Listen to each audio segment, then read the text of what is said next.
Welcome to Tower Talk Business Radio, where we bring you conversations with the top business minds on Long Island and around the nation every week. Featuring expert consultants and small business owners who have found success but are also willing to share their top tips, failures, and give gritty, matter-of-fact advice based on their firsthand experience. Now, let's get down to business on Tower Talk Business Radio on the voice of Nassau Community College, 90.3 WHPC. Hello and welcome to Tower Talk Business Radio, powered by the Nassau Community College Foundation. My name is Ray Schwetz, AVP of Community Relations at Jovia Financial Credit Union, along with Donyshia Boston-Hill, CEO, Keeper of the Brand, Marketing and Digital Agency, and we're focused on being the premier resource for business and entrepreneurship. We bring you weekly business advice, tips, tools, and services that help you grow your business. Plus, we be the top business leaders in the industry. Now, very excited about today's episode because, DB, you know I'm a film buff. Yes. We have somebody pretty cool with us. Helping provide us with business empowerment today is Barbara J. Weber. She is a film composer, sound designer, and filmmaker. Barbara, thanks for coming on the show today. Hi, Ray, and hi, Donyshia. Thank you for having me. Well, we're very excited. We're very excited. Tell us a little bit about how you got started in all this, because this is, not everybody wakes up and goes, hey, I'm going to be a film composer or I'm going to be a filmmaker. How did you get started with this? Well, it's a bit of a story. I'll try to condense it. And that being, I initially started as a violinist, a classical violinist. And after a lot of schooling and a graduate from Juilliard, I did a lot of things in my life. And one thing that really specifically led me to film composing was I started jamming with this small group about 15 years ago. And the person next to me playing the flute said, you know what, I'm making a movie for the first time. Would you like to compose the music? And I thought, oh, well, you know, I have all this music background and I kind of always like to compose. Why not? So I went out and I bought the equipment for it because composing today is very different from what it was, you know, in many years ago. You had to write everything out on a huge orchestral sheet. And today you just use a computer, which simulates all the instruments. So I learned how to do that, and I did his film, and the film won many awards. That really got me started and got me sort of hooked on to this really exciting new career. I was really excited about it, and I just loved creating the coloring in an audible sense to the visual. So it was a perfect marriage for me. That's how I got into it. Oh, cool. And would you say that's what you like the most about working in film, or is there something else that really speaks to your heart and passion? That's a great question. There's so many different aspects to the film industry, and recently I decided to tell the story myself, and I was so interested in this particular subject, and that being the Bay Houses of Long Island, that I wound up doing a documentary, directing it, and producing it myself. So definitely scoring the film is the closest thing to me in terms of my personality. And yes, I like that the best, but I found it very exciting actually being out on the shoot and seeing what it is to film the music, the movie itself. I thought was very exciting, but when push comes to shove, my favorite part is really doing the scoring. So, yeah. As a filmmaker, have you been involved in every aspect of it, from soup to nuts on the production? Every single aspect you have to be. A couple of years ago, I had a film in Cannes in 2012, and I remember going to a lecture given by Alexander Desplat. I don't know if you know who he is, but he won the Oscar many times for film scores. And he said something to me which kind of resonated, and that being, if you want to be a good film composer, you really have to be a filmmaker. You have to really understand the emotions of the characters, and really you have to be involved in every part of the film. So it's true. I was involved in everything. I was the butcher, the baker, the candlestick maker. Yes, you have to be. Yeah, I have a little bit of experience working with some independent filmmakers, and there's nothing quite as exciting as being on the set, But I found that, it was every step of the way you had to be involved to tell the story. Like, I feel like in post is where what you work so hard on filming, it's really where it's shaped. And the music was also a very exciting place to be, to be sitting next to the composer and pairing up that music with those images was a very exciting process to go through. It is, and you're absolutely right. Everything really happens at the end in post, and you sort of really don't get the sense of how this could actually happen when you're filming it, and when you're seeing the images that are taken after the day shoot. You say to yourself, "Oh, I can't believe this is this is going to be a part. It's not good enough." And so until I saw everything and the color correction and so forth come together, it was a process that was new to me. And I'm so glad I did it. I'm actually going on to my next documentary, again, being the director and so forth. I seem to like telling the story myself and putting my hands in all the aspects. Now, what made you focus on that specific topic? I was obsessed with the Bay houses. I live in Long Beach, and I had seen them while I was traveling for a number of years, and they looked so odd, and I really didn't even know what they were. I didn't know what to call them, what to make of it, and then finally one day I took a little hike at the Lido Beach Nature Preserve, and I saw a little sign, and the sign was pointing to these two houses in the distance. And I learned that they were called Bay houses. So I had a name for them. I went to the internet, I looked them up, and I found out there was a book written about them. And I contacted the author and said I was a producer and I wanted to do a film on it. I was amazed that there was no documentary on them because the material was so rich about these houses. So we got funding for the project, and it took 3 years to do. But I would have to say that it was just such a subject that interested me, and that's what I was almost obsessed with them. So I just had to do it. What's the name of the project? It's called A World Within a World: The Bay Houses of Long Island, and it will be on PBS. WLIW, WNIT, hopefully within the next couple of months. It will be a part of the Treasures of New York series, and it will be broadcasted all over the state of New York, actually. It's so interesting because I was, a few weeks ago, I was on a boat, outing in Oceanside, and they pointed out the Bay houses. Who knew?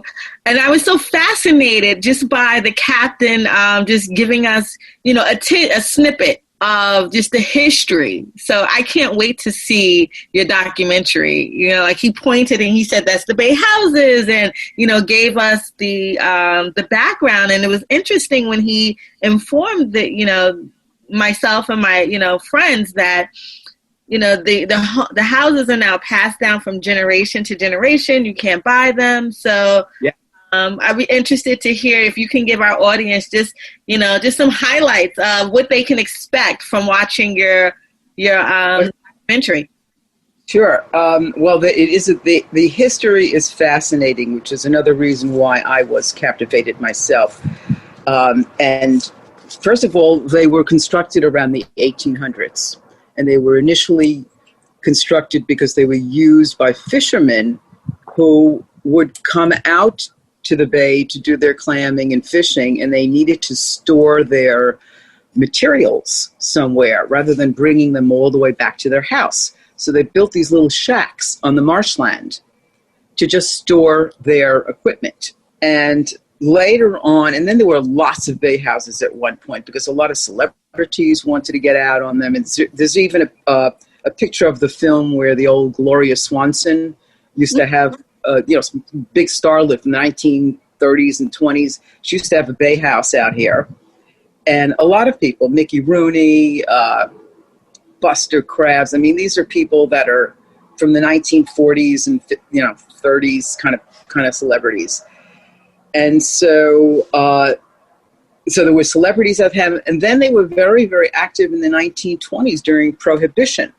So some of the bay houses were used to store the liquor. That's what I heard. And some of the bay house owners did pretty well doing this. So it's very interesting. At one point there used to be a lot of them, like around 300.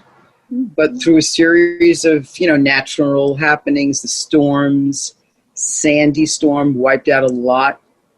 So out of 300, there is only 28 remaining. Yeah, and they're beautiful, very interesting historical structures. The people are constantly working on them because they are exposed to a lot of the elements being out in the middle of water. So there's constant repair required. But the people who have them love them, and they can interact with their family in ways that are old now. In other words, people don't need their cell phones. It's just good family time of getting together, no interruptions. There's nothing around. There's no TVs. So it's just like sort of good, wholesome family American traditions. You fish off from the ocean, you come back, you collect it, you have your dinner. So you're living off of the land, off of the natural resources. And you can't buy these homes. As you said, the captain of the ship told you, they have to be handed down through generations, or you have to be very close to somebody that owns one. And if the person doesn't want to hand it down to the generation and likes you, they will assign the lease to you. So right now, the people that have them pay the town of Hempstead a lease agreement. So they pay a one-time lease for once a year. I think it's $1,500, and they own the bay house. But there's a lot of work that goes into it, and it does cost money to own it. And of course, you have to have a boat. If you don't have a boat, you can't get to one. Right. So that's one of the things that kind of interested me, why people would even have these things and, what they do on them. But most of the people that own them and have them are real saltwater people. They love being out on the bay. They love fishing and clamming and spending time with their family in an isolated, setting. So they're very unique. You are listening to Tower Talk Business Radio on the voice of Nassau Community College, 90.3 WHPC. I'm Ray Schwetz, along with Donyshia Boston-Hill, and our guest today is Barbara J. Weber, film composer, sound designer, and filmmaker. Well, let's back up a little bit and talk about some of your work in film. You've worked on about 33 or so films. Can you tell us a funny or an interesting story about some of the films that you've been on? Well, 33 is a good number of films. I would say most of the films that I've worked on, and many of them have been in the horror genre. And the reason for that is because I happen to be a violinist. And, you think violin, you think Psycho, you think, that kind of like... Bernard Herrmann. Right, exactly. So naturally, I kind of fell into this horror genre, and I did a lot of horror films. And I happen to like writing or actually composing in the dark mode, so kind of fit my personality. Not that I'm a dark person, but I just kind of like the minor modes in music. And a funny story. That doesn't come to me right at the moment, but basically after doing so many films and working with a broad range of filmmakers, I thought to myself, well, some of these aren't that great. And I think I could do a pretty good job at this. So I think that's one funny take, that perhaps of all of these things, I said to myself, I bet I could do something pretty good. So I went ahead and did it. And I think that's the funniest part of all of this. Well, that's so great. And it's so I don't know if Ray shared with you, but he is like a super horror buff. Like that is the genre that speaks to him and resonates with him, his spirit. And me, on the other hand, I'm like the scariest person in the world. Oh, that's funny. And that would explain why Ray called me from a mutual friend that we have, Scott Perry, who is a wonderful horror director and filmmaker. But yeah, that explains why Ray came to me from Scott. And I have to tell you the truth, I really personally do not like horror films at all. I hate them. But, it just naturally it came to me, and there was some funny story to be told. I'm thinking many of the films that I scored in the horror, I had to close my eyes when I saw some scenes, or actually I had to look at them you have to look at the music and the film a lot of times to be able to score it properly and to be able to, do the hits at appropriate time and do the proper sounds. And this is probably a great psychological cure for people with fears. But if you have a fear of something, of blood or whatever, if you watch it 1,000 million times, eventually it's not that bad. Right. So I would watch a scene, and, I would have to do it a lot of times to get to the hit point. And certainly by the umpteenth time, it wasn't so terrifying to me. But at the beginning, some of these things were really awful. And having to score something that you really do not like and can't stand, I think is kind of funny. That is. Yeah. Barbara, if not horror, what other genre in the film industry would be, your top two or second best for you? I kind of like emotional films. I like films that go deep into the soul. As I mentioned, I do like the dark modes of composing, the minor keys. And I love, they're not horror films, but I like psychological thrillers. So something like Gone Girl, would be something I'd be interested in, or interesting stories that borderline on not really scary, but an element of thrilling, a thrilling element. Yes. For some reason, Twilight Zone is popping in my head. Something like that. Exactly. Yes. Nice. Your work has also taken you in some other different directions. You also worked on an app, and I'd like to hear about uGroove. Yes. Another composer friend of mine had introduced me to this tech person, Richard Rotkin, who's very brilliant. And he had developed an app a couple of years ago that enables the listener to experience a location based upon sound. So if you have an iPhone and you go to the High Line in Manhattan, or Lincoln Center Fountain, or the Conservatory Gardens in Central Park, you can put your iPhone on and walk through this area. You walk over the High Line, walk through, and you will hear various sound installations given what you are looking at. So it's very interesting, that app. It was a few years ago, so you'd have to download the app. It's called uGroove, and it only works on an iPhone. And you plug it into your ears and then take a walk through the Conservatory Garden, which, by the way, is beautiful. If you've never seen it before, it's located on 5th Avenue and 105th Street, but it was the old location of, I think, one of the J.P. Morgan estates, the original part of his house in old New York. And so it's beautiful, beautiful gardens.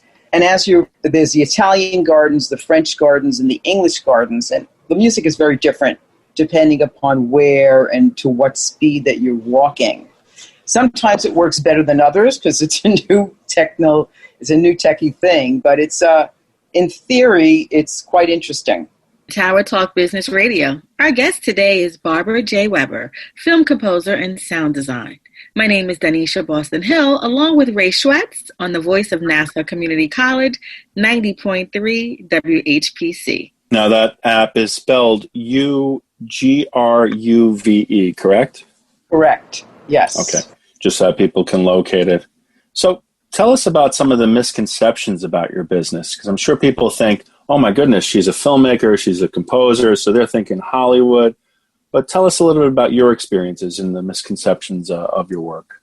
Well, one of the biggest misconceptions I had when I first started composing music for film was that I thought, oh, this is great. I can do this. I have such great ideas as to what belongs in this scene.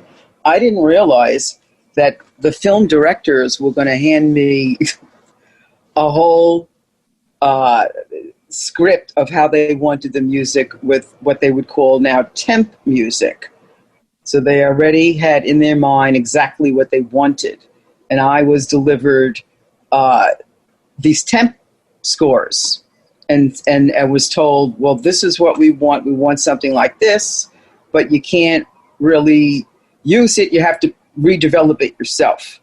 So that was a misconception I had. At first I was very annoyed that I had to, I thought to myself, oh, well, this is not that good. I can do much better than that. And so I did. I wound up doing what I wanted anyway, but, using their specific requests and formats. So that was a misconception that I had. I thought, oh, wow, I'm going to be able to do whatever I want. I'm going to score it the way I want. And no, that's not the case at all. You are being told. You are being told from the director that you have to sit down with it's called the spotting section, and they tell you what they want, and they usually give you an example of something that they have already listened to, and they tell you how you want it. But there are a few directors that I've worked with that just say, here, do what you want. But it's rare. And I find that those people are not very experienced. If they just say, here, do what you want, it means they really are not a total director, because a total director really knows everything, knows what they want. They know exactly what they want at each frame. So that's been a kind of a learning curve.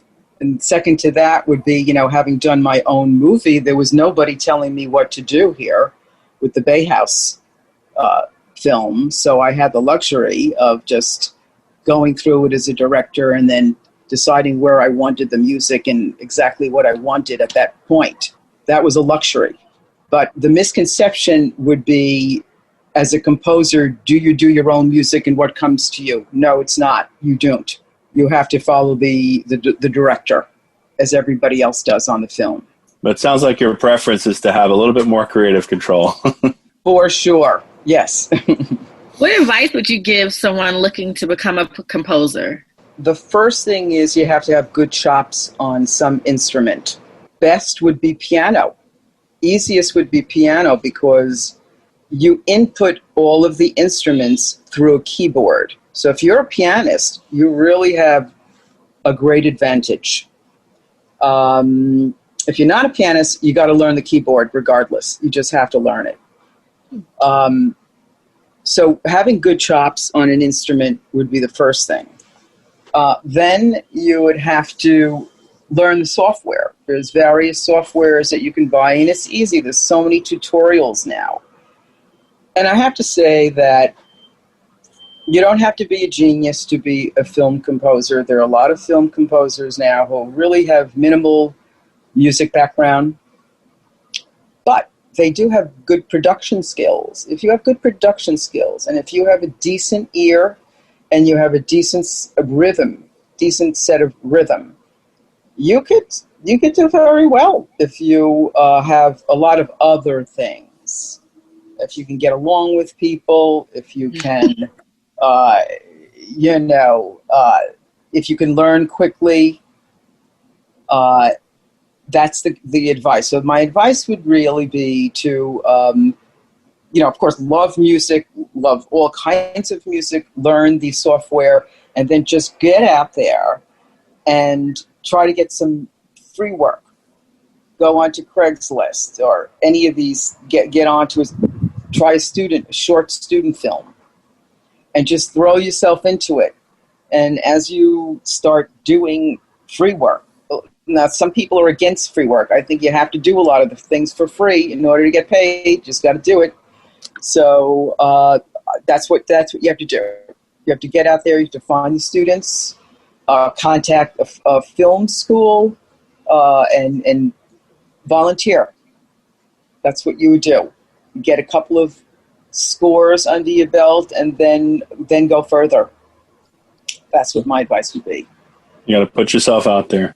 Now, as we come to a close, what's the one thing you'd like to leave our listeners with? And also, don't forget to please include where we can find you, your website, and all that information.